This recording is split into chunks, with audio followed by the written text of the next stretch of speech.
Sanskriti University for excellence in life. BTech Agri BSc lateral entry.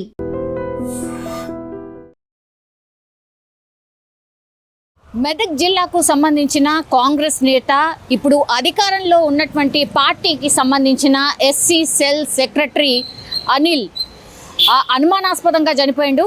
తను గాంధీ భవన్ నుంచి మెదక్ వైపు వెళ్తుండగా హైదరాబాద్ అండ్ మెదక్ రోడ్డు పక్కన కారు ఆపి ఉండడం, అట్లాగే ఒక్కడే అందులో ప్రయాణం చేయడం, అది కూడా మిడ్ నైట్ ఆయన ఈ కారులో ఒక్కడే ఉండడం కూడా అనుమానాలకు తావిస్తుంది ఒకటి.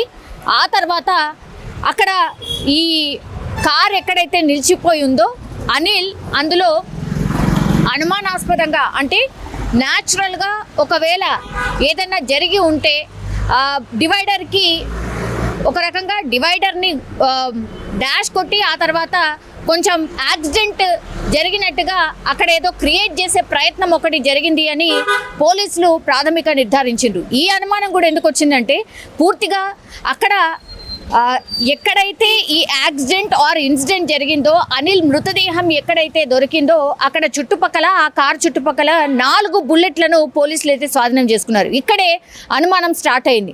అసలు ఏం జరుగుతుంది? ఎందుకంటే ఇంకొకరు ఎవరు లేరు. అనిల్తో పాటు గాంధీ భవన్ నుంచి వచ్చి వెళ్ళిన తర్వాత పార్టీ కార్యక్రమాలు చాలా పెద్ద ఎత్తున జరుగుతున్నాయి కాబట్టి ఏదో ఒక అవసరాల కోసం జనరల్లీ లీడర్స్ వస్తూ ఉంటారు, నాయకుల్ని కలిసి వెళ్తూ ఉంటారు. అందులో భాగంగానే అనిల్ కూడా నిన్న మెదక్ నుంచి హైదరాబాద్ వచ్చి గాంధీ భవన్ లో మీటింగ్స్ అన్ని కూడా కార్యక్రమాలన్నీ అటెండ్ చేసి తిరిగి వెళ్తున్నటువంటి టైంలో ఈ ఇన్సిడెంట్ అయితే జరిగింది. ఫస్ట్ ఏమో యాక్సిడెంట్ లాగా ప్రొజెక్ట్ చేసే ప్రయత్నం జరిగింది. పూర్తిగా కంప్లీట్గా ఎవరో దీని వెనకాల ఉన్నారు అనే అనుమానం కలిగించేలాగా అక్కడ ఒక క్రియేషన్ జరిగింది అని పోలీసులు ప్రాథమికంగా నిర్ధారించుకున్న పరిస్థితి. అంటే అక్కడ 4 బుల్లెట్లు కనిపించాయి. ఆ 4 బుల్లెట్లు అనిల్కి వీపు భాగంలో, అట్లాగే మెడ భాగంలో అండ్ వెనకాల కూడా రక్తం మరకలు ఉండడం, ఆ తర్వాత బలవంతంగా అంటే కార్ నుంచి బయటకు లాగి కాల్చిన తర్వాత కార్ లోపల బలవంతంగా కూర్చోబెట్టే ప్రయత్నం ఒకటి జరిగినట్టుగా అక్కడ స్పష్టంగా అయితే అర్థమవుతున్నట్టుగా పోలీసులు అయితే ఒక ప్రాథమిక నిర్ధారణకైతే వచ్చారు. ఎందుకంటే డివైడర్ని చాలా చిన్నగా ఉంది డివైడర్. ఒకవేళ ఆ డివైడర్కి డాష్ కొట్టినా కూడా మనిషి చనిపోయేంత పెద్ద యాక్సిడెంట్ అయితే కాదు. కానీ అక్కడ ఏదో కావాలని మనిషిని అంటే అనిల్ని చంపిన తర్వాత డివైడర్ని డాష్ కొట్టి ఆ తర్వాత అనిల్ చనిపోయినట్టుగా ప్రొజెక్ట్ చేసే ఒక ప్రయత్నం జరిగింది అనేది దీని పక్కా ప్లాన్ ప్రకారమే ఎవరో దుండగులు చేసినట్టుగా పోలీసులు అనుమానిస్తున్న పరిస్థితి కనిపిస్తోంది. అక్కడ ఉన్నటువంటి ఆధారాలు కావచ్చు, మిగతా ఈ బుల్లెట్స్కి సంబంధించి ఏవైతే అక్కడ ఆనవాళ్లు కనిపించాయో 4 బుల్లెట్లు దొరికాయని చెప్తున్నారు. కాల్చి చంపిన తర్వాత యాక్సిడెంట్ లాగా ప్రొజెక్ట్ చేసే ప్రయత్నం ఒకటి జరిగింది. కార్ లోపల సీట్లో బలవంతంగా ఎక్కించితే పూర్తిగా ఆ కార్ సీట్లో పూర్తిగా రక్తపు మరకలు ఉండడమే కాకుండా ఈ అనిల్ బాడీ పొజిషన్ కూడా అన్ప్రిడిక్టబుల్గా ఉంది అని పోలీసులు ఒక నిర్ధారణకు వచ్చారు. సో అన్ని కోణాల్లో ఇప్పుడు దర్యాప్తు స్టార్ట్ చేస్తున్నారు.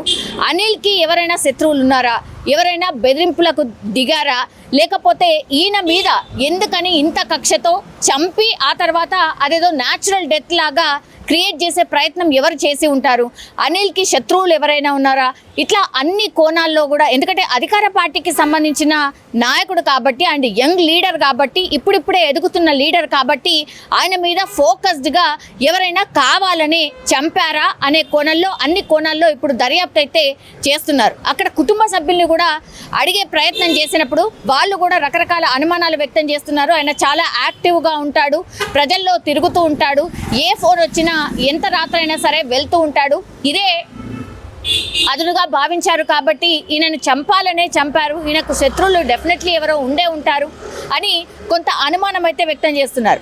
ఈయన యాక్సిడెంట్ మాత్రం కాదు, ఖచ్చితంగా ఈ బుల్లెట్లన్నీ లభ్యమయ్యాయి కాబట్టి ఆయనను చంపిన తర్వాత యాక్సిడెంట్ లాగా ప్రొజెక్ట్ చేసే ప్రయత్నం జరిగిందని స్పష్టంగా అక్కడ సీన్ ఆఫ్ ఎఫెన్స్లో పోలీసులు ప్రాథమికంగా ఒక నిర్ధారణకైతే వచ్చారు. అన్ని క్లూస్ని కూడా సేకరిస్తున్నారు, అన్ని కోణాల్లో కూడా దర్యాప్తు చేస్తున్నారు.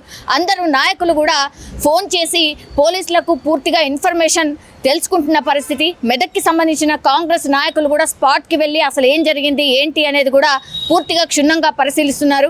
సీసీ కెమెరాస్ కావచ్చు, ఆ చుట్టుపక్కల ఉన్నటువంటి ఏదైనా బిల్డింగా లేకపోతే ఇంకోట అక్కడ సీసీ ఫుటేజ్ని పూర్తిగా సేకరించే ప్రయత్నం చేస్తున్నారు. అండ్ ఈయన కార్ వెళ్తున్నటువంటి టైంలో ఎవరైనా ఈ కార్ని వెంబడించారా అనే కోణంలో కూడా దర్యాప్తు చేస్తున్నారు.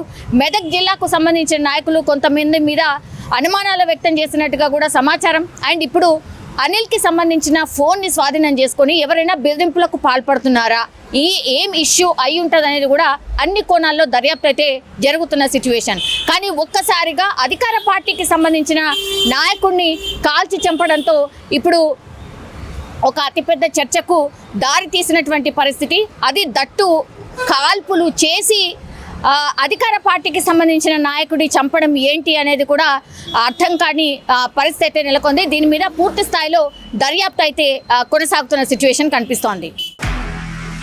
నిజంగా ప్రస్తుతం ఉన్నటువంటి సమాజం దేనికి ప్రయారిటీ ఇస్తుంది? ఆర్థిక సంబంధాల చుట్టూ మాత్రమే తిరుగుతోంది. మళ్ళీ ఎన్నికలంగానే చాలా విరక్తి కలుగుతాం. మంచి అనిపిస్తుంది కదా, లేడీస్ కూడా ఛాలెంజింగ్ జాబ్స్ చేసినప్పుడు చాలా బాగుంటది. ట్రాఫిక్ అసిస్టెంట్స్ గా నియమించిన ట్రాన్స్జెండర్స్ అందరితో సాల్యూట్ చేయించుకుంటున్నారు. ఫుడ్ డెలివరీ ఇవ్వటానికి వెళ్ళినటువంటి డెలివరీ బాయ్ అనిల్ పై కళ్ళ ముందు పెళ్ళండి